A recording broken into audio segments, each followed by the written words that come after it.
Man, I had a really rough night. They called me at the hospital. It was like 1 o'clock in the morning. They wanted to put my wife back on the ventilator. I was like, no way. I was like, what's going on?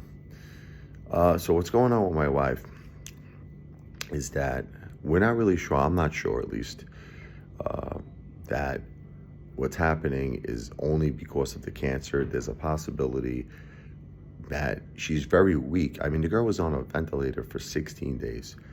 And believe it or not, it affects your whole body, even your arms, to the point where, you can only move your arms a little bit, or, I mean, she's not really moving her legs, the poor girl.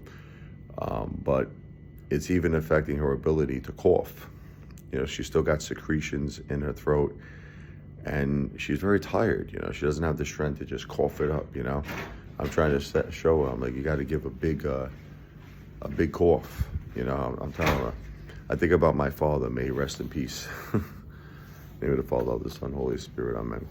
My father used to be known for like these crazy coughs. He used to smoke like 3-4 packs of cigarettes a day, and you would hear him, he'd be like, I'm like, that's the type of cough you need to release the mucus or whatever, the secretions. But she's tired, the poor girl. So what's happening is that all that stuff is stuck in her throat, and her heart rate was going up because, like, it's hard to breathe, And then I'm telling them, they don't have her on this thing. It's called the BiPAC. It's like this really strong oxygen where it covers your nose and your mouth. They only have her on the nose oxygen, And I'm telling them, why don't you switch it to the BiPAC? And they're like, well, we're afraid she might throw up, God forbid, and then it could go into the mask, and then she could aspirate. And they don't feel that she has the strength right now to reach up to her mask and pull it down. I'm like, well, I'll watch her. I'll pull it down. But again, guess what? Just like everything else, just like why they haven't even treated my wife. They're like, that is against our policies. That could be a legality. Meaning, like, they don't want to depend on me to pull my wife's mask down if I felt she was going to throw up. It's just crazy. But I mean, she's doing all right now. I came here. I gave her a lot of love. I gave her a lot of support. And, she's responding, and she's really, really trying hard. She's really, really trying hard to get the heart rate down, to breathe better. She's really trying hard. She's a warrior. I'm just thinking about, I got to get my wife some kind of treatment.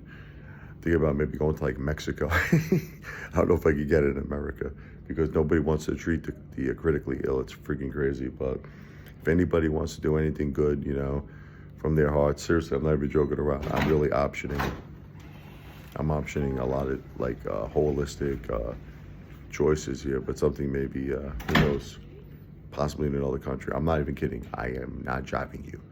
But it all depends on how much support I get. And we need the support right away. I mean, time is of the essence. Please find it in your heart. Find it in your heart to help a family in need, a husband just desperately searching anything to help his wife. I do have a service. It's called the Thank You Song service for a very small entertainment tip. You all know I'm a piano player. I play jazz, blues music. I'm going to write you a beautiful instrumental piano piece. I'm going to upload a short video on YouTube just for your good deed. Okay, you go to a piano bar and the piano player has a piano bar like tip jar. Well, my piano bar tip jar is my Cash App. So any small entertainment tip, $1, $2, $5, $10, whatever your heart desires. My Cash App is the $ RichardLevoi. There's no space or underscore in between my first and my last name. It's the $ RichardLevoi. $RichardLevoi. L as in Larry, E as in Edward, V as in Victor, OI. $RichardLevoi. All of this information is in the description of this video. God bless you. God bless your family. And please keep my wife in your prayers.